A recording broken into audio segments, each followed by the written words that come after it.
So while HIV is a global problem, Africa, particularly sub-Saharan Africa, has a disproportionate burden. And the single biggest challenge of the HIV epidemic in sub-Saharan Africa is this high incidence rate in young women that Quresh is describing. So we will not be able to change the course of the HIV epidemic if we cannot solve the problem of protecting young girls from HIV. If you are a young woman and you are having sex, if it's with your peer, your chance of getting HIV infected is very low. However, if you're having sex with an older man, and that's the more likely scenario because the older man is likely to have more resources.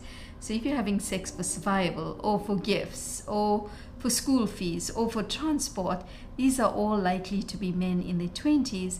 So the probability of you getting infected increases. So tenofovir had going for it three very important characteristics: excellent safety profile, very long half-life, and the third is that it's highly effective in preventing HIV from replicating, from growing. It was a Friday afternoon. It was around noon, just after that, and we were meeting, the five of us, the senior investigators, and the statisticians came into the room and gave us the final results. For the first time we were seeing the unblinded final results, and we were just dumbstruck. I mean, we were sitting around the table just quiet, reflecting, trying to absorb these results. What does it mean? And then, we just broke out and said, what a wonderful result. We were so excited, we were jubilant at getting these results. With science and scientific endeavors, there's a lot of uncertainty. Some people call it luck and chance. We think, there's always risk involved with scientific endeavors, and you never know what the outcome is going to be. And that's part of the excitement of doing science, is there's no guarantee something is going to work or not. So when we did the first set of analyses, we got to understand that for the entirety of the 2.5 years of the study, we were seeing 39% protection against HIV. However, if we looked at data only for the first 12 months, which is usually how you would want to get a sense of, so if women use the product for a year, what is the protection they would have? And we found that we had 50% protection. We then got a better sense of, so why did it go down from 50 to 39?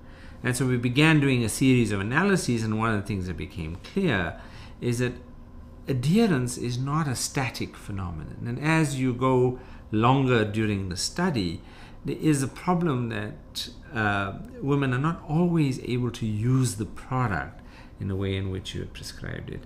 Our next task is to understand, how do we do better? 39% is a good start, but it's only a start.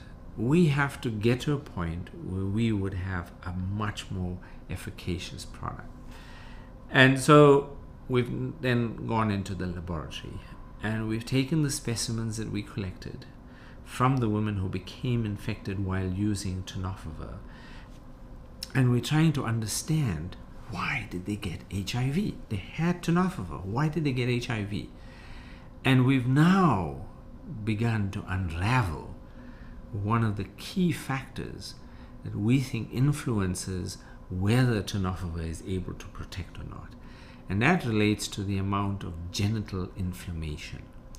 Inflammation, which is caused by sexually transmitted infections, it's caused by a whole range of things. We don't always know what the cause is. Creates an environment in the woman's genital tract that brings in to the genital tract the very cells that HIV is looking for, those activated CD4 positive cells. And so we've now seen that in women who had no genital inflammation and who were using tenofovir, none got infected. However, in women who had genital inflammation, their incidence of HIV is higher. And even though they used tenofovir, it was not able to protect in the same way. So what does that mean? It means we now have to find some way of dealing with inflammation as well as protecting with tenofovir. So that's the next set of research that we are undertaking. We have a whole series of experiments underway. We're trying to make a new gel that will bring into the formulation another drug that would be effective in suppressing and dealing with inflammation. But we were lucky in many ways. We just didn't wake up one day and say we're going to do a tenofovir gel study. We've been doing microbicide research going back to 1993. So this is a 17-year journey of doing microbicide research. The CAPRISO-04 study showed that we can prevent HIV infection, at least partially, in women.